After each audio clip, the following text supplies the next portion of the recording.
Meu jugo é suave e meu fardo é leve. Por que Jesus disse essas palavras? Qual o verdadeiro significado por trás delas?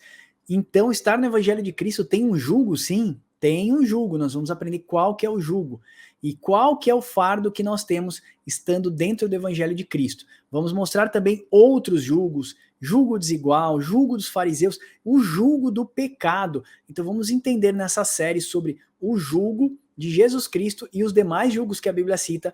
Vem com a gente porque esse estudo tá incrível, eu tenho certeza que vai abençoar a sua vida. Bora lá?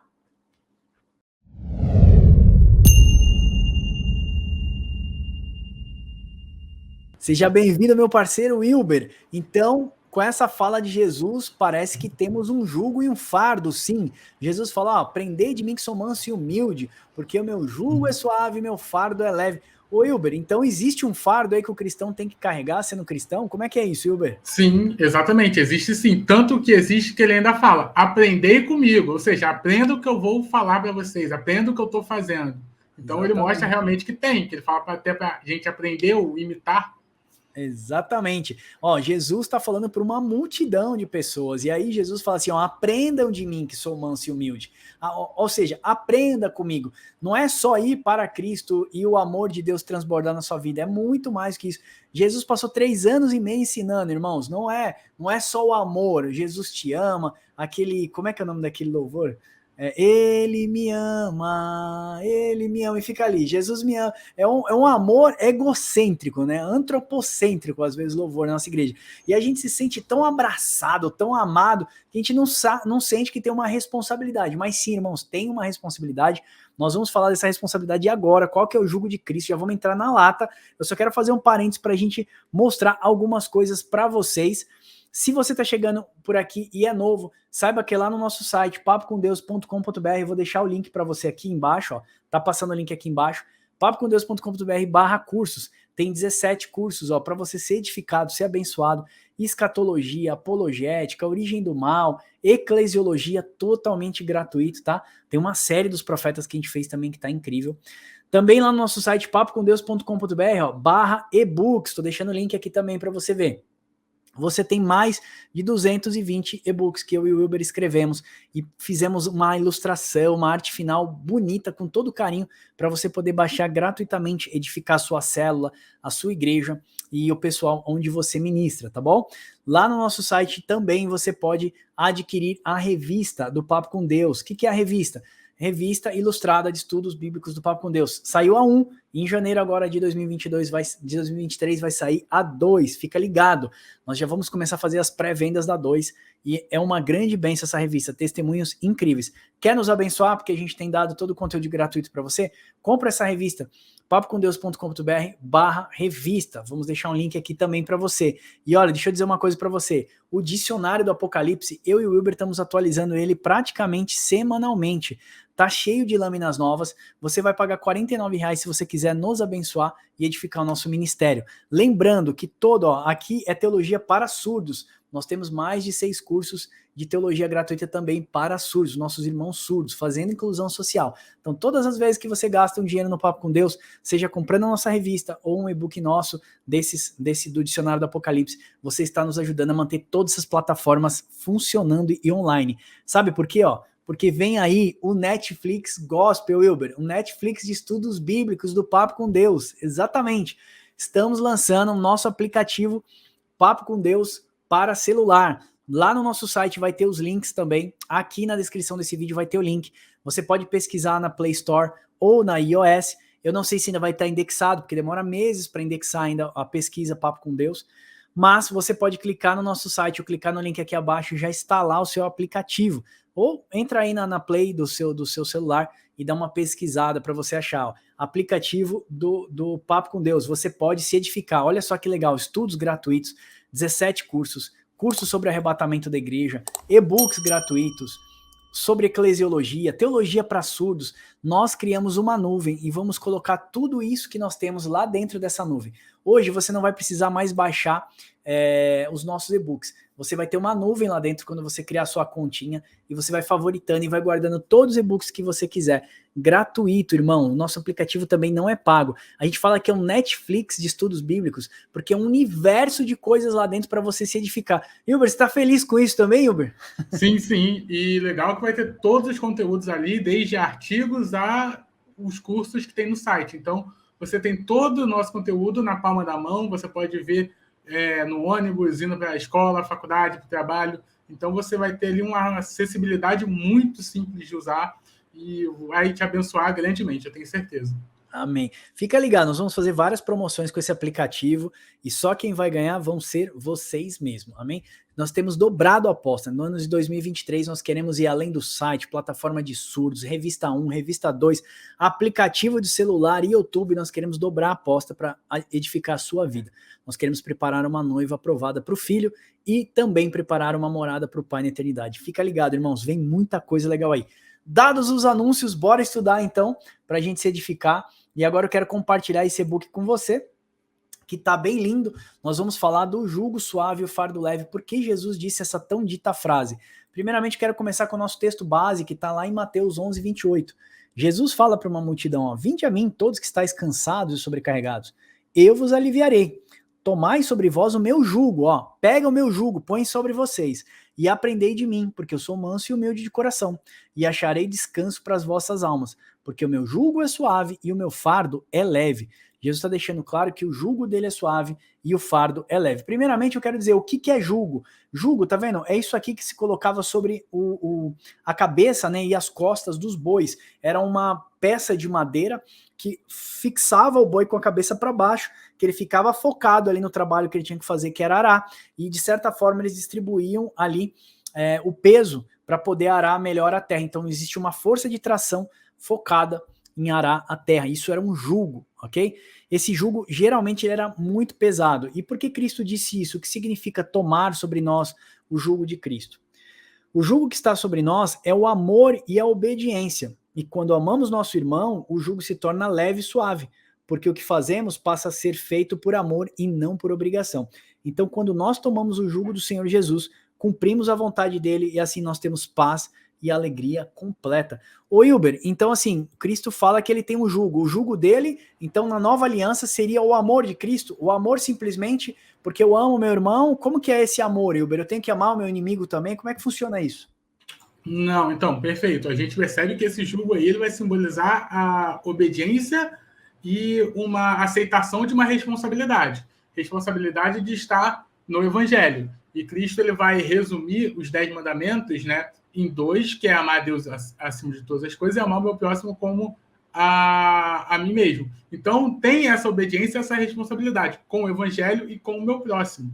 E o interessante, Max, que no contexto ali de 11, do Mateus 11, de 25 a 30, ele vai falando para uma multidão que é justamente de pessoas humildes e de pessoas que estavam sobrecarregadas com os impostos de Roma, com os impostos ali em Jerusalém, a tributação, subjugada com a lei romana, e eles estavam cansados disso. Então ele fala e ele já faz essa analogia para algo espiritual, obediência e responsabilidade com o próximo e com Deus. Maravilha. Então tá aí. Existe um jugo sim, e o jugo é suave quando nós amamos o nosso próximo, como nós amamos o Senhor Jesus Cristo. Eu quero falar com vocês sobre o jugo do pecado. Ó. O jugo que ficava na costa dos bois, ele era extremamente pesado, como eu estou mostrando nessa imagem aqui para vocês. Então ele fazia o animal gastar toda a sua força, né, com foco no arado. Da mesma forma, o pecado nos leva a gastar toda a nossa força vivendo escravizados pelos desejos do nosso coração. E Deus alerta isso lá em Gênesis 4:7, né, Hilber? Nós temos um estudo, Hilber. Vou pedir para você deixar para eles um card aqui em cima, chamado Tentação e Pecado. Deixa os 2 vídeos para ele. Então Deus fala para Caim, olha Caim, o pecado jaz à porta. O seu desejo será contra ti, mas a ti cabe dominá-lo. Então o que é contra nós mesmos? O nosso próprio desejo. O nosso inimigo não nos tenta de acordo com o que ele quer, de acordo com o que ele deseja, mas ele tenta o ser humano de acordo com o desejo do seu coração. Então, irmão, qual o seu maior inimigo? Os seus próprios desejos. Fica alerta, o maior gigante da vida do ser humano é o seu próprio coração. Então a gente tem que ficar de olho no coração. como disse, se eu não me engano, Jeremias, ele fala que o coração do homem é enganoso. Então, nós falamos do jugo do pecado, agora eu quero falar do jugo dos fariseus. E presta bem atenção, irmãos, nós estamos caminhando aqui já para o meio do estudo para ir para o final, esse estudo é rápido. Eu quero que você preste bem atenção no jugo dos fariseus, porque existe uma máxima nos nossos dias, Wilber, todas as vezes que se fala de religião, as pessoas falam, tá vendo? Isso é lei, vocês são legalistas, vocês andam com as leis de Deus. Ninguém aqui está mandando você sacrificar animal, nós não estamos mandando você guardar o sábado, nós não estamos mandando você fazer oferta de libação, nem matar, nem queimar incenso no altar de incenso. Nós sabemos que quando muda-se o sacerdócio, quando muda-se a lei, também muda-se o sacerdócio. Então o sacerdócio que era físico, hoje ele é espiritual. Quando você queimava um animal no altar de sacrifício, hoje nós sabemos que nós sacrificamos a nossa vida, os nossos desejos, as nossas vontades. Esse é o altar de sacrifício. Por isso que quando algum pastor fala assim, leva o dinheiro no altar do Senhor, isso me irrita, porque tem que ensinar ao povo que altar é a sua vida. Nós precisamos sacrificar os nossos próprios desejos todos os dias. Passar pela pia de bronze, lavarmos através das palavras de Cristo. Lembra que Cristo disse? Vocês já está limpo pela palavra que eu vos tenho dito. Então o que limpa o ser humano, na verdade, é a palavra de Deus. O batismo é o símbolo de arrependimento. Quando você vai passando pelos utensílios do tabernáculo de Moisés, Hilber, deixa aqui a série, o tabernáculo de Moisés, a série completinha. Se você faz ali, você vai entender que mudou a lei, mudou também-se o sacerdócio. Então, antigamente as leis estavam em tábuas de pedra. Jeremias 31 fala, eis que vem dias, diz o Senhor, que firmarei nova aliança com a casa de Judá, olha os gentios, e com a casa de Judá, os judeus, e com a casa de Efraim, os gentios que se espalharam pelo mundo. Lá fala assim, eu lhes imprimirei a minha lei na sua mente e no vosso coração. Hoje não está mais em tábuas de pedra. O Espírito Santo que nos consola e que nos mostra o juízo, a justiça, o juízo, como é que é? O pecado, o juízo e a justiça. Isso. O pecado, o juízo e a justiça, ele mostra o ser humano através do seu entendimento, né? Através do intelecto e também no nosso coração. E aí nós sabemos que lá em 2 Coríntios, Paulo vai falar que quem escreve as leis morais de Deus dentro do homem é o Espírito Santo de Deus. Então vamos ficar ligado nisso, que Deus lança os fundamentos, que é a lei, lá no Gênesis, Êxodo, Deuteronômio, ele vai regando nos profetas, ele colhe em Jesus Cristo, nasce a igreja de Jesus Cristo, e lá no Apocalipse a gente vê a grande colheita. Então não é que as leis do Senhor passaram, elas simplesmente mudaram, mudou-se a lei, mudou-se a aliança, muda-se também o sacerdócio. Agora a gente não faz mais os rituais, símbolos, né? Agora nós temos a plenitude de tudo, sacrificamos nossos desejos, né? E vivemos uma vida santa, pura e agradável ao Senhor. Por que eu fiz toda essa introdução? Para dizer para você que muitas pessoas falam, tá vendo? Jesus falava dos fariseus que eram religiosos. Não, os fariseus, eles tinham leis de homens. Jesus toda hora vai interpelar eles, vocês trazem leis de homens. Veja, a lei é má, Hilber? Não, certo? Não, Paulo fala que a lei Paulo é boa. fala segundo não. Que isso. A lei é boa e agradável, mas o mal que habita em mim fez com que corrompesse a lei. Ou seja, eu sou mal, o pecado está em mim, por pecado está em mim, eu não consigo cumprir a lei como convém, então é necessário Cristo que venha me justificar e colocar essas leis que eram tábuas de pedra agora no meu coração. Então esse é o contexto. Paulo fala, a lei é má de jeito nenhum. Se não fosse pela lei, eu não conheceria o pecado. Então a lei, ela é o balizador, ela te mostra, ok? E aí nós precisamos, a lei nos aponta para Cristo, precisamos de um justificador, porque nós não poderíamos justificar a nós mesmos. Então Cristo, quando a gente morre por nós e nos justifica, agora o que eu faço, Jesus? Agora volta para a lei. Mas a lei em tábuas de pedra? Não, agora é a lei do amor. Porque eu amo meu irmão, eu não mato, eu não roubo, eu não prostituo, eu não cobiço a mulher do próximo. Tudo isso é a mesma lei de Deus que foram escritas em pedras, agora está na mente e no coração do homem, tá bom? Então quando as pessoas falam assim, olha, a lei dos fariseus, eles eram religiosos, não era isso. Deus estava falando do Talmud judeu e nós vamos querer mostrar isso para você agora. Então fica ligado aqui, ó. O jugo dos fariseus, tá aqui, ó. Eles aplicavam a lei de homens, transformando o jugo do povo em algo impossível de carregar. Então os fariseus ficavam colocando mais jugo em cima do povo. Mateus 23:3 diz assim, ai de vós, escribas e fariseus, seus hipócritas, porque vocês fechais o reino dos céus diante dos homens, pois vós não entrais, nem deixar entrar os que estão entrando. Mateus 23:4, Jesus também exorta eles, ó, atam fardos pesados e difíceis de carregar e os põem sobre os ombros dos homens. Entretanto, eles mesmos nem com o dedo querem movê-los. Qual que era o problema dos fariseus? Eles estavam trazendo mais doutrinas de homens, né? E aí, o problema não era a lei de Moisés. Pega aí Mateus 23, irmão, lê em casa. Jesus começa dizendo assim, ó, vocês estão sentados no trono de Moisés. Eles falam, nós não estamos no trono de Moisés. Estão sim, vocês estão legislando, mas com leis de homens. Então eles estavam trazendo o Talmud judeu. Quer ver? Nós vamos falar sobre isso. Ó. O problema não era a lei de Moisés, mas o Talmud.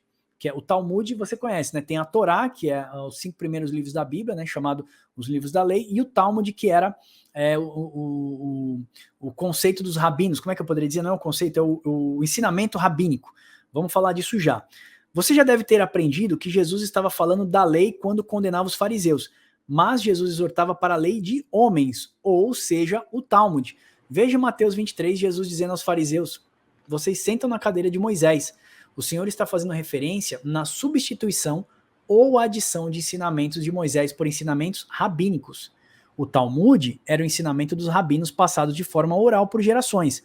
200 anos antes de Cristo, o Talmud já existia e era uma tradição dos judeus, que recebiam conhecimentos e exortações dos rabinos e passavam adiante.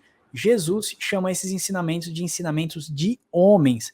Então, irmãos, quando Jesus exortava a religiosidade dos fariseus, o Senhor estava fazendo referência aos ensinamentos rabínicos do Talmud e não à lei de Moisés. Ô, Uber, então assim, eu já vi muitos pastores pregando isso, tá vendo? A lei era má, não era... A lei não podia salvar, como se Deus tivesse cometido um erro mandando a lei de Moisés. Mas Jesus não está falando isso, Jesus mesmo fala, olha, eu não vim para abolir a lei, eu vim cumpri-la, e ele cumpriu toda a lei.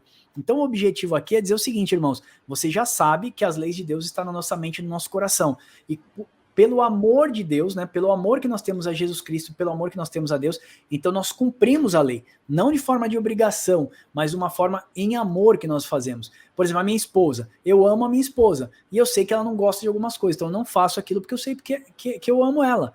Eu não como pizza, por exemplo, de atum, porque eu sei que ela não come, então perto dela eu não como pizza de atum, mas eu amava comer pizza de atum. Eu não traio minha esposa porque o cartório diz que se eu trair minha esposa, eu posso ter que dividir meus bens com ela e que isso é um crime. Eu não traio minha esposa porque eu amo a minha esposa, simplesmente assim. Mas a lei existe, está lá no cartório. Se um dia eu descumprir, eu vou ser condenado pela lei. Então, eu simplesmente obedeço isso tudo. Ô Wilber, você também concorda que Jesus falava sobre os ensinamentos do Talmud? Sim, eu concordo com o que você falou, mas eu acho legal a gente fazer uma retrospectiva histórica, para o pessoal entender mais ou menos ali, obviamente, né, um panorama de como que surgiu esse Talmud, né? Então, primeiramente, o que seria o Talmud? O Talmud, ele é uma coletânea de livros, tá, judaicos, que vai ser um registro de discussões rabínicas.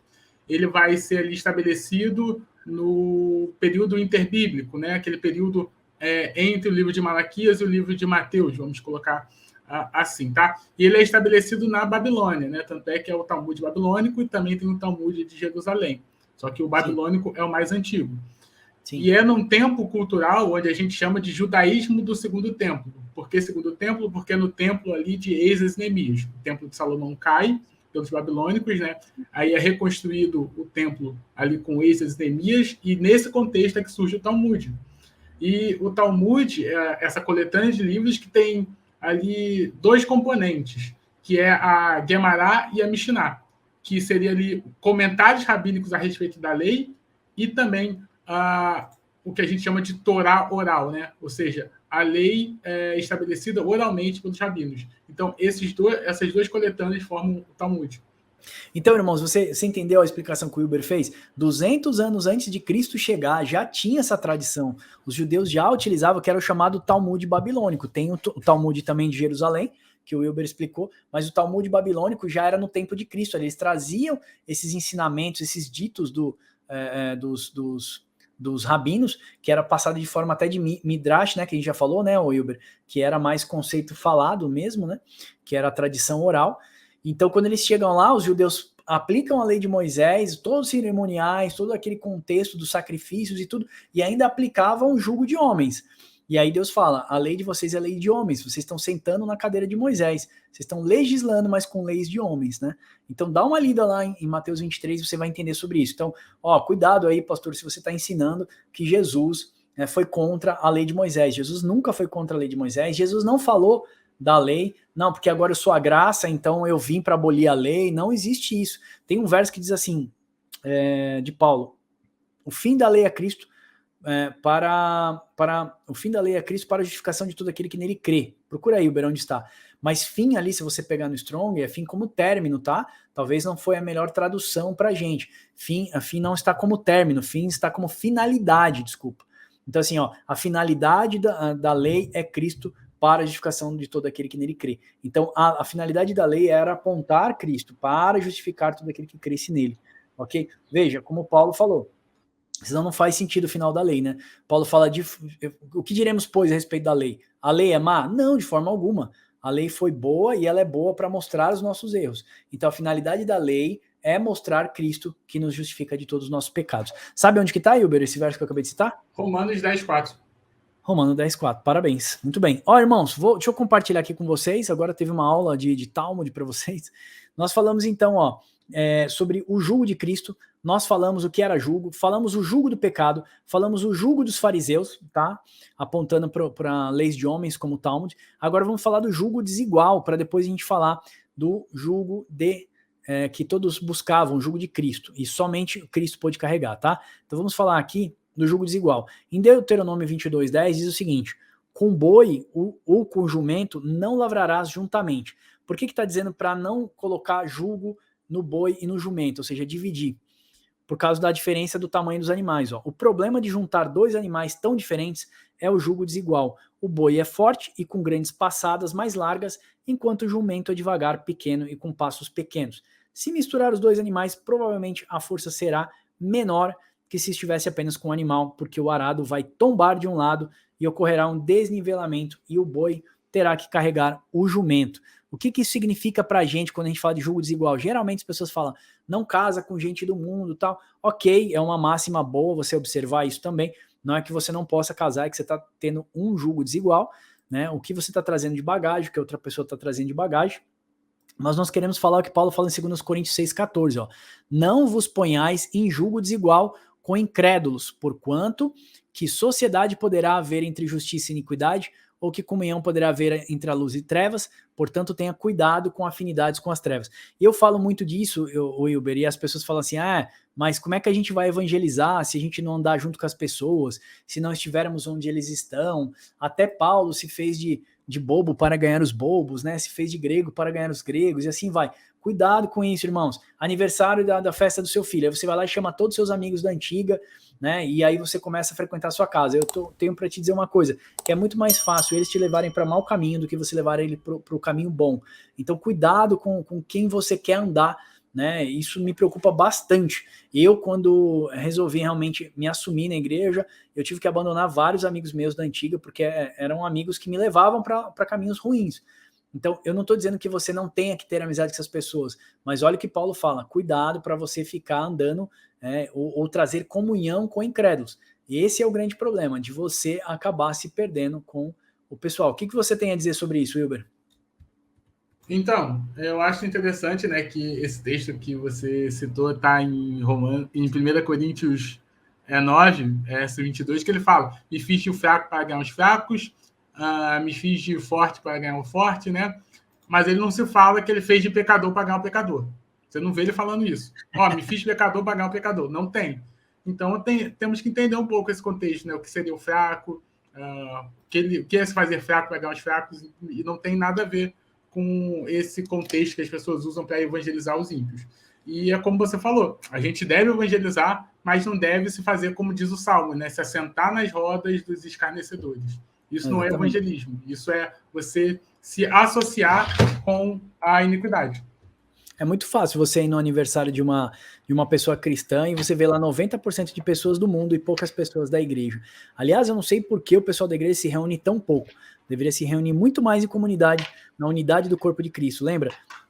E eles perseveravam na comunhão dos apóstolos e no partir do pão. Sempre estavam juntos, comendo e bebendo juntos. Mas a gente olha hoje a casa dos cristãos, tem mais gente fora da igreja do que dentro da igreja. Complicado isso.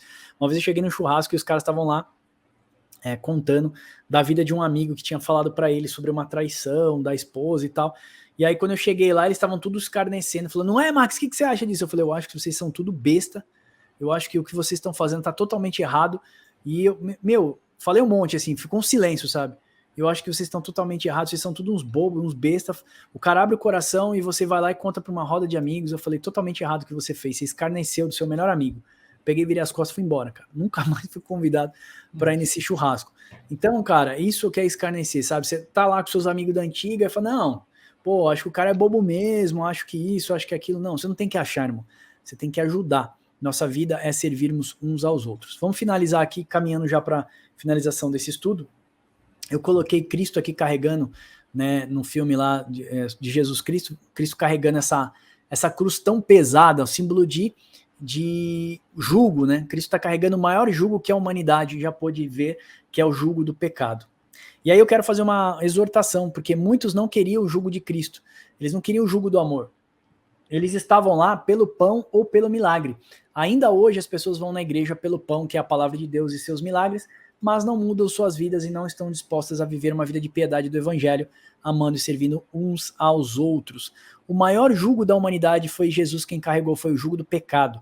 As estacas de madeira, que está aqui, ó, além de pesadas fisicamente, estavam carregadas de um peso espiritual. Nós nunca saberemos o peso que ele suportou.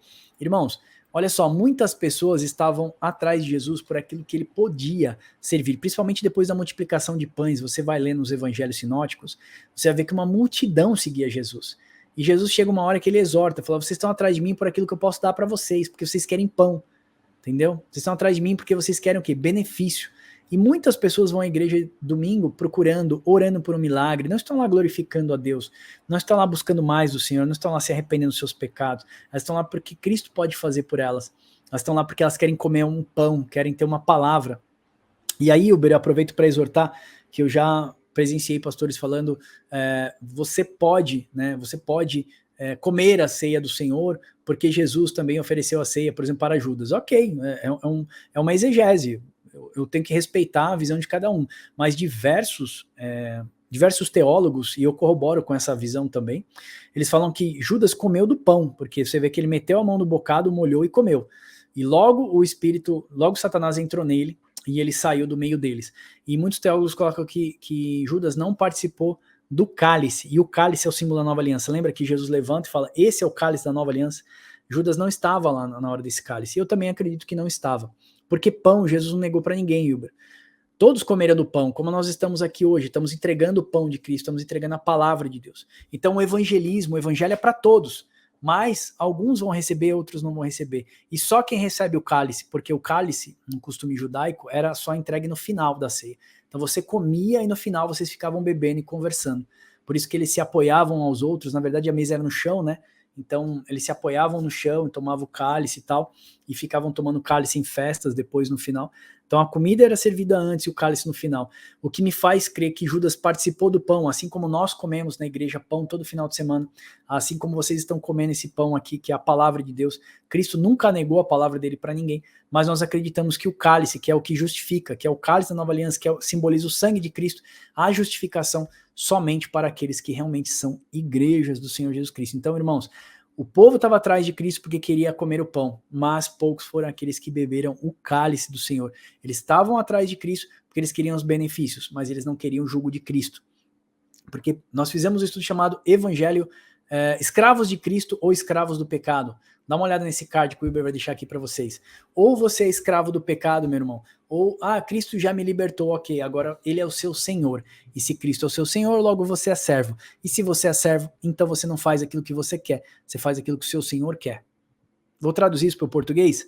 Escravo de Cristo. Então nós somos escravos de Cristo. Paulo fala, Paulo, seu amigo nas tribulações, escravo do Evangelho de Jesus Cristo.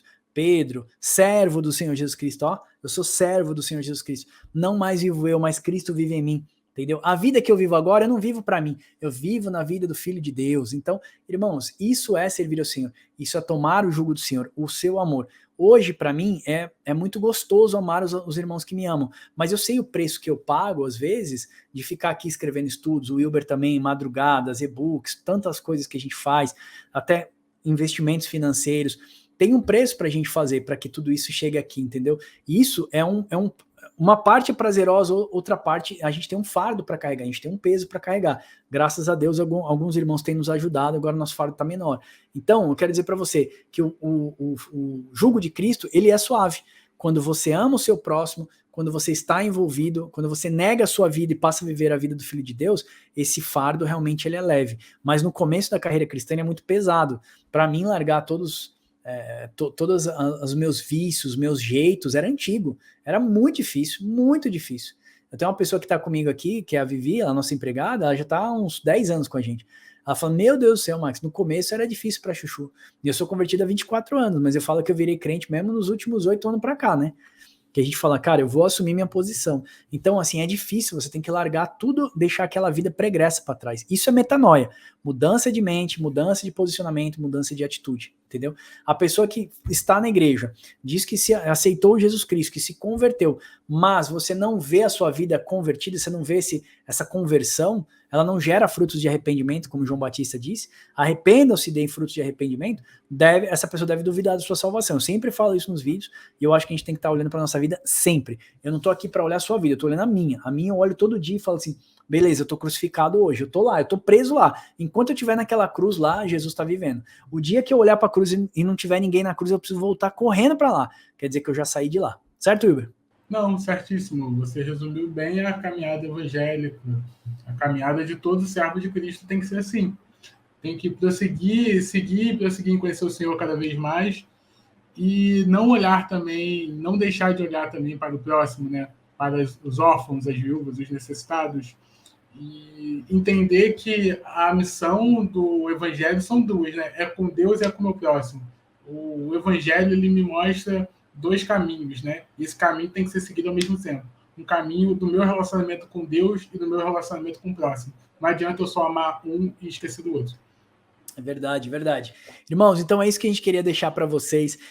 O jugo de Cristo, o fardo de Cristo e o jugo dele é leve, é suave. Quando a gente se entrega para ele, a gente vive a vida do Filho de Deus, a gente passa a amar a obra do Senhor, a gente passa a fazer tudo com muito prazer. E é aquilo que eu falo, é o evangelho do lava-pés. O que é o evangelho do lava-pés? Cristo, antes de morrer, ele pegou uma bacia de água e pegou lá uma toalha e lavou o pé de todo mundo, mostrando que ele mesmo sendo Deus, ele não usurpou, né, a forma de Deus, ele não usurpou também a glória de Deus, antes ele se esvaziou, se tornou homem, ele se humilhou, ele serviu os seus irmãos, e aí ele ainda morreu numa morte de cruz. Então o evangelho do lava-pés é um evangelho de serviço, irmãos, é o amor e atitude. Eu amo, mas quando chega a atitude e você não vê amor, é difícil. Então o jugo de Cristo é suave, o fardo dele é leve, é o amor de Cristo e o serviço.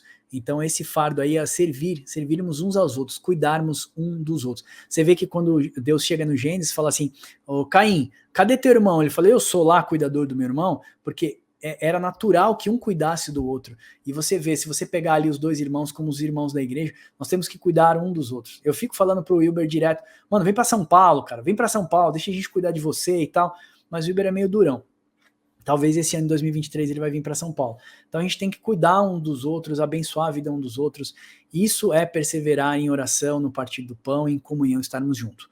Ok? Eu quero mostrar para você novamente, chegou aqui até o final, baixa o nosso aplicativo do Papo com Deus, vai lá na sua loja de aplicativos, digita Papo com Deus, ou na descrição do vídeo nós vamos deixar aqui abaixo.